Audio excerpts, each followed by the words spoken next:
Assalamualaikum warahmatullahi wabarakatuh. Ahlan wa sahlan teman-teman yang berbahagia. Allah Subhanahu wa taala berfirman di dalam Al-Qur'an, "Yarfa'illahu alladhina amanu minkum walladhina utul ilma darajat." Allah akan mengangkat derajat orang-orang yang beriman di antara kamu dan juga orang-orang yang berilmu beberapa derajat. Salah satu cara untuk menjadi seorang yang berilmu adalah dengan menjalani proses menjadi seorang santri.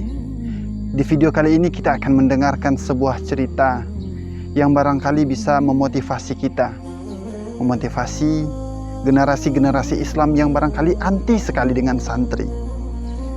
Perjuangan yang berat, perjuangan yang besar, tetapi dia tetap bersikukuh untuk menjadi santri demi mencapai derajat yang mulia tersebut. Langsung saja kita simak perjalanan cerita santri Kamal Saputra Tanjung. Assalamualaikum warahmatullahi wabarakatuh. Perkenalkan, nama saya Kamal Saputra Tanjung, biasa dipanggil Kamal. Saya berasal dari Lubuk Basung dan alhamdulillah saya bersekolah sekarang di Pondok Pesantren Profesor Dr. Hamka dan menduduki kelas 4 atau kelas 1 aliyah. Saya dilahirkan dari ibu saya yang bernama Miss Dareti dan ayah saya bernama Selamat Yunis. Keinginan saya masuk pesantren sudah berawal sejak saya kelas 4 SD. Di waktu itu pekerjaan ibu saya sebagai seorang petani, begitu juga dengan ayah seorang pedagang. Jadi saya karena tidak ada kegiatan, maka orang tua saya sering menyarankan saya untuk mengembala sapi. Sehingganya di waktu mengembala sapi tersebut, saya sering melakukan kegiatan-kegiatan seperti baca Al-Quran, atau belajar azan, belajar irama, atau membaca-baca arti Al-Quran untuk memudahkan saya masuk pesantren.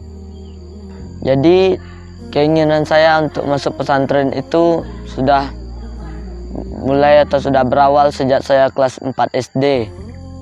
Karena saya mendengar nama Buya Hamka yang begitu harum di kalangan masyarakat saya ketika itu. Dan saya juga ingin bercita-cita seperti Buya Hamka yang namanya selalu dikenal walaupun beliau sudah tidak ada. Ketika saya kelas 6 SD, saya sudah mulai tidak sabar lagi untuk masuk pesantren. Tapi di selang waktu saya akan melaksanakan UN, Allah memberikan cobaan untuk saya, membuat harapan saya pupus masuk pesantren. Ketika itu ibu saya sakit. Pada hari pertama beliau tidak bisa ngapa-ngapain, hanya tidur aja di rumah, sehingganya membuat badan beliau terasa lelah dan beliau dilarikan ke rumah sakit. Setelah hari kedua, pada malam hari kedua, saya berserta adik-adik saya dan kakak saya pergi ke rumah sakit untuk menjenguk beliau, melihat kondisi beliau. Dan alhamdulillah dokter menyatakan bahwa ibu saya sudah bisa pulang besok.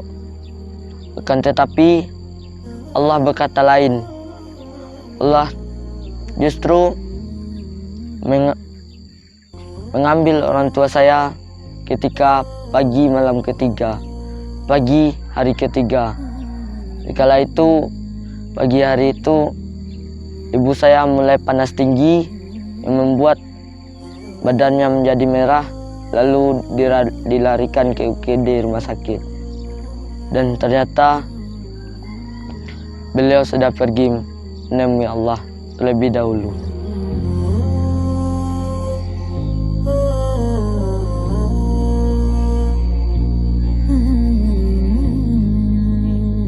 Ibu meninggal waktu itu menjelang bulan Ramadan, 2 hari menjelang Ramadan. Pada Ramadan 2016, di waktu itulah kami Ramadan kami tanpa ibu. tidak disertai ibu. Biasanya ibu yang membangunkan sahur, tapi ketika Ramadan kali itulah awal kami sahur tanpa ada rasa ibu yang membangunkan, ibu yang memasakkan kami makanan sahur. Dan kala itulah harapan saya hilang untuk masuk pesantren.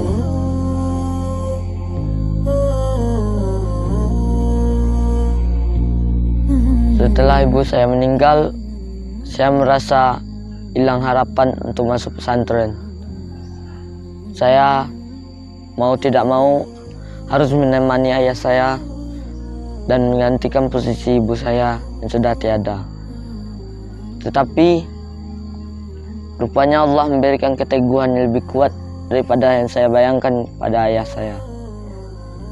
Ayah saya bukannya menahan saya untuk selalu di rumah, selalu berada di dekat beliau, tetapi ayah saya mendukung saya untuk masuk pesantren.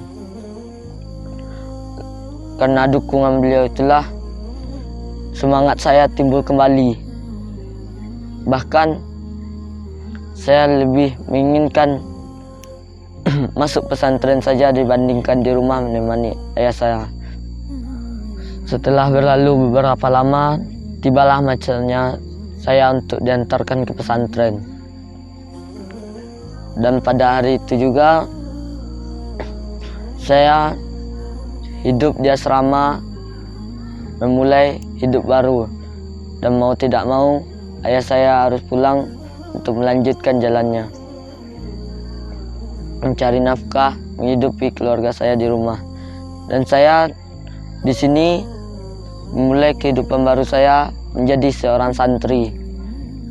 Jadi di awal-awal saya menjadi santri, pertama sekali saya menjadi santri, rupanya tidak semudah yang saya bayangkan.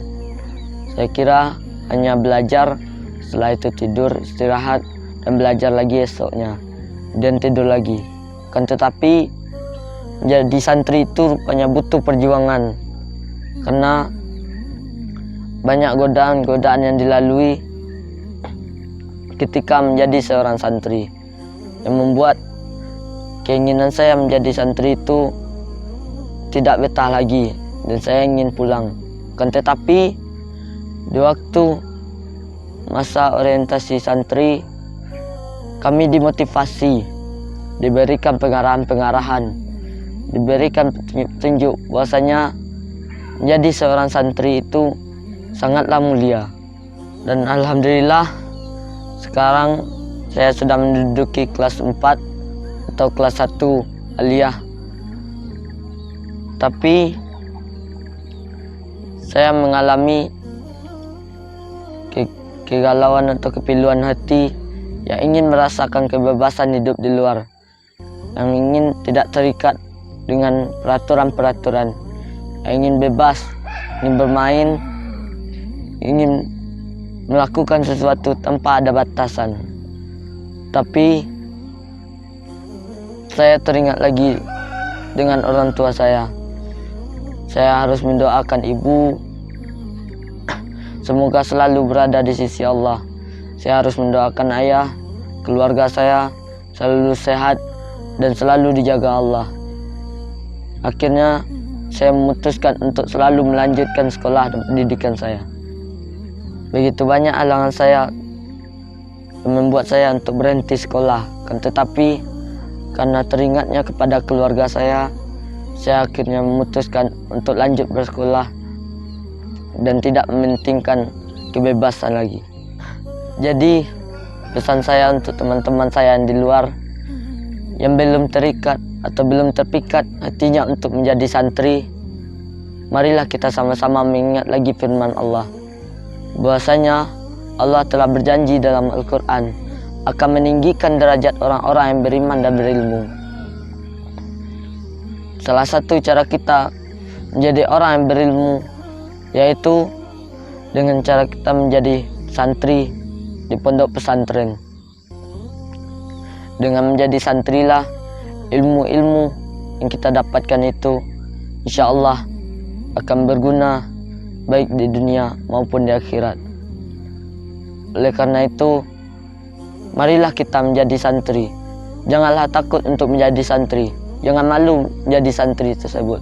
Karena menjadi santri itu adalah menjadi posisi yang sangat mulia, baik di sisi Allah maupun di sisi manusia.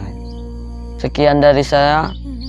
Pada Allah saya minta ampun, dan kepada manusia saya minta maaf kalau ada salah dan janggalnya saya dalam bicara. Saya akhiri dengan fastabiqul khairat. Assalamualaikum warahmatullahi wabarakatuh.